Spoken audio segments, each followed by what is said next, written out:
Hello, my name is Beck and welcome to a list of adult fantasy that is left on my TBR. These are either books that I own or books that I plan to buy, but either way, I read a lot of fantasy, so I wanted to let you know what I was reading or planning to read, so here we go. Theft of Swords is one, and it says they killed the king, they pinned it on two men, but they chose poorly, which is enough to make me buy it. Obviously, I've heard that this is the first two books, I think, in the Ray Area Revelations Chronicle. I believe that's what it's called.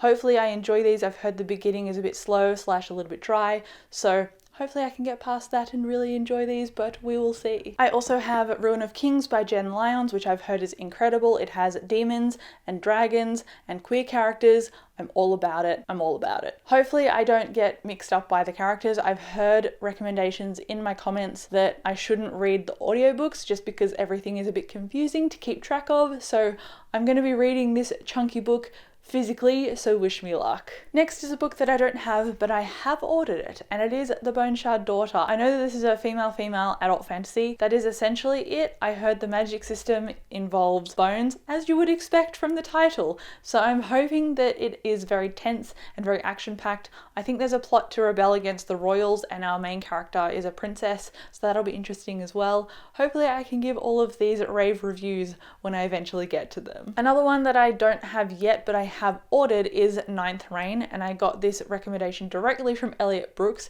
She talks about that book a lot and that series a lot on her channel, and it seems like an underhyped fantasy book that is adult, and I hadn't heard of it. I like the look of the cover. She read the premise to me, but it was honestly very confusing, but I think it involves people who did some forbidden magic, or they consumed people, or something is going on. It feels like vampire-esque almost, but not enough vampire to turn me off from reading it. I'm not a huge vampire person, so hopefully I end up liking this book as well. I'm gonna say hopefully about every book, but it is no less true. I do hope that I love all of these. After those, we've got The Voor by Brian Catling, and I know this is a book recommended to me by my best friend of all time, and she said that she loved these.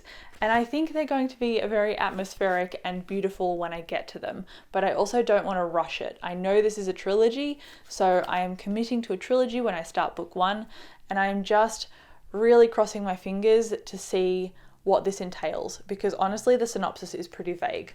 It says, the Voor is a vast, perhaps endless forest, sentient and magical, a place of demons and angels, of warriors and priests. I'm not an angels and religion person, especially in books.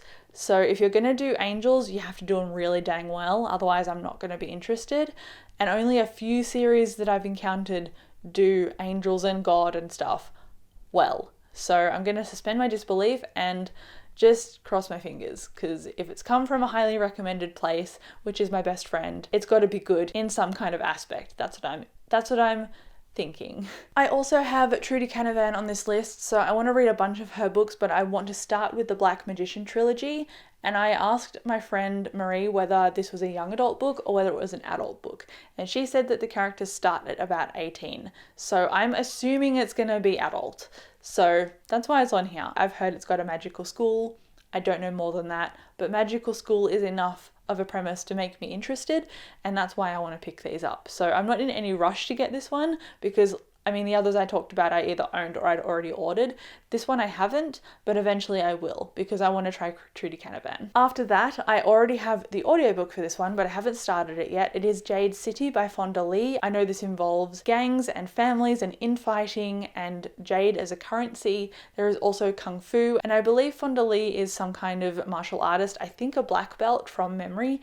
And so all of her fight scenes I'm very excited to read, because she's got such an intrinsic knowledge from her own experience. So I think those are going to be very flush and interesting. So I'm looking forward to getting to this one. Hopefully going down the audiobook route isn't a bad idea, because clearly that's the avenue that I have chosen. After that, I have The Witcher. And I was a bit in two minds about immediately continuing The Witcher, but my friend got this for me for Christmas, and so now that I've got the next book, even though it doesn't match my other covers, whatever, these are the covers that you can find in Australia, so I'll just have to deal with it. This is about Geralt, and it's not a short story collection like the previous two collections that I've read. This is technically the start of the series, and I'm looking forward to it. This is a book that I really want to love, and if I don't end up loving it, I'm gonna be very annoyed at myself. Next I have another book that says gods on the back, and I didn't notice this initially, and it's 100,000 Kingdoms, The 100,000 Kingdoms by N.K. Jemisin. I said when I got this at the end of December that I was going to get the title wrong all year, and I'm just proving myself right. This says it is gods and mortals, power and love, death and vengeance, she will inherit them all. So again, kind of like the Bone Shard Daughter, it sounds like royal and rebellion and power. I've liked N.K. Jemisin in the past. Her Broken Earth trilogy and The City We Became were both great.